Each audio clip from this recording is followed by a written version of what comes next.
महाराज श्री स्वामी समर्थ सगळ्यांना.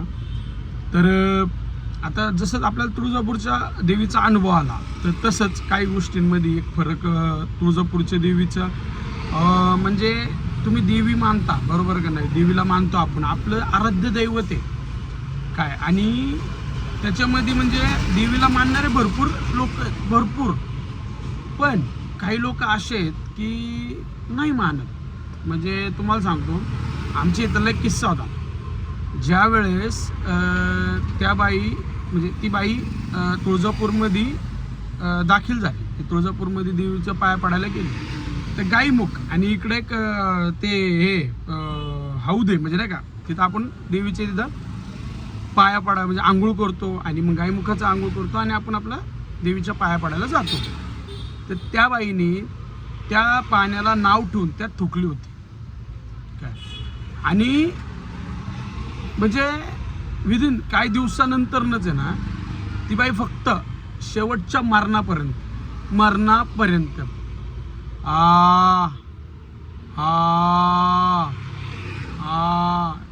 हे शब्द तिच्या तोंडात होता. आपण कोणाची नक्कल नाही करायला पाहिजे, पण ही जी केलेली तिने चूक तिच्या आयुष्यभरासाठी खूप म्हणजे खूप वेदनादायक ठरली. दुसरी गोष्ट, तिला परत तिथं नेण्यात आलं तरीसुद्धा त्या बाईने त्या पाण्यामध्ये आंघोळ करायची नाही ठरवलं. म्हणजे बघा एखाद्यामध्ये इगो किती असतो काय. आणि ज्या वेळेस त्या बाईला तिथं म्हणजे तिला जर आवाज जरी द्यायचं झालं किंवा जेवायला जरी मागायचं झालं तरीसुद्धा ती बाई फक्त करायची, आणि आम्ही घाबरायचो कारण तो आवाज यायचा ना बाई तसा, आम्ही लहान होतो रे, त्यामुळं आम्हाला काय वाटायचं आईला काय म्हणजे काय झाले काय काय, आम्हाला भीती वाटायची काय. पण ही गोष्ट घडलेली जेव्हा आम्हाला कळली खूप वेदनादायक आहे.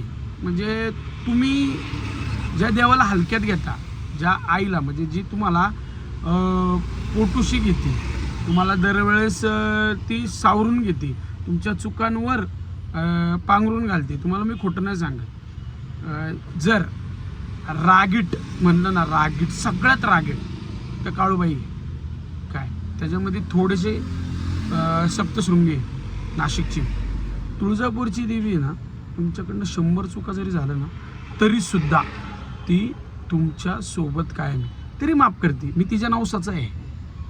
आता का मी जातीने तिली आहे, तुळजापूरची आई पण तिली होती, जिचं माहेर आहे हे बुरानगरला, अहिल्यानगरमध्ये बुरानगर आहे, तिथं आईचं माहेर आहे काय. थोडासा आवाज गाड्यांचा येत असेल तर थोडंसं माफी असावी काय, गाडीतच बसून आपल्याला बनवावं लागतं म्हणून थोडंसं कधी काय हे झालं तर मला नक्की सांगा.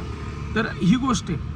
तर तुम्हाला मला एवढं सांगायचं आहे की ही जी गोष्ट आहे ना ह्याच्यामध्ये तुम्ही एक करू शकता काय की आपल्या आता काही लोक काय करतात, काही लोक आहेत ना ज्यावेळेस वारं येतं बघा, जिथं गाणी असतात वारे असतात त्यावेळेस ना काही लोक त्या जे वारं घेतात त्यांच्या हसतात. मी अजून बी तुम्हाला सांगतो की ज्या वेळेला मी अजून म्हणजे तुम्हाला क्लिअर करतो, लय जण म्हणतात लोक देव अंगात येतात तर देव अंगात बिंगात येत नसतो.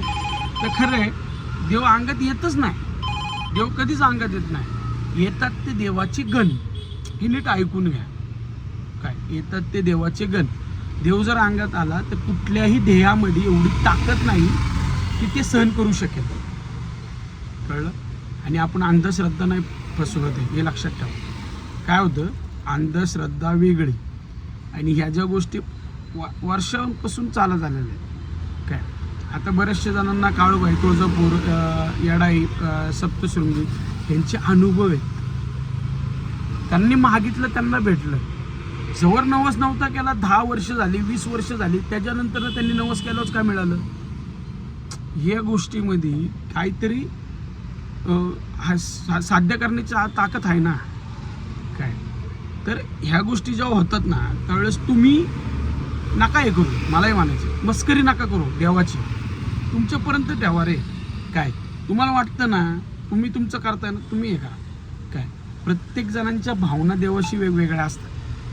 तुम्ही त्याच्यावर तिथं गेले तुम्ही हसताय काय, काही जण घाबरतात असं भूत आलं झालं का, ते तुम्हाला काय करतंय का वारा आल्याच्या नंतर ना ज्या काही गोष्टी घडतात काय, आता हे वर्षानुवर्ष चालत आलेल्या गोष्टी आहेत नाही का.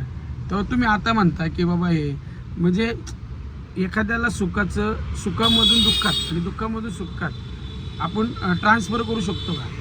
नाही करू शकत. काय तुम्ही पैशाने सगळं घेऊ शकता, सुखदुःख नाही घेऊ शकत, कळलं का. भावना नाही विकत घेऊ शकत कोणाची. ह्या गोष्टी लक्षात ठेवा. तुम्ही फसवता काय करता, तर ही जी गोष्ट त्या काकून संग झाली, शेवटच्या मरणापर्यंत तिने एक शब्दसुद्धा बोलला नाही काय. आणि त्याचं जीवित उदाहरण मी स्वतः, अरे आम्ही बघत होतो. त्यामुळे मला सगळ्यांना सांगणं आहे की देवाची थट्टा करू नका, नाही सेवा करायची नका करू, तो तुमचा पॉईंट ऑफ व्ह्यू आहे. बट देवाला नाव ठेवू नका आणि देवाची थट्टा करू नका. महाराज श्री स्वामी समर्थ. जर तुम्हाला हा व्हिडिओ आवडला असेल तर लाईक शेअर सबस्क्राईब नक्की करा. आणि अशाच नवीन व्हिडिओ बघण्यासाठी मला कमेंटमध्ये सांगा. तुमचे काय अनुभव असतील तर माझ्याशी शेअर करा, व्हॉट्सअपला शेअर करा. मी नक्कीच तुम्हाला सांगेल की काय करायचं आहे, कसं करायचं आहे. अजून भरपूर गोष्टी आहेत माझ्याकडे, भरपूर अनुभव आहेत ते मी तुम्हाला शेअर करणारच आहेत. आणि नंतर मी सांगेल की आणि हे जे माझ्या संग घडले मी ते सांगत असतो काय, माझ्यासमोर जे घडले मी ते सांगत असतो. तेवढंच लक्षात ठेवा. धन्यवाद.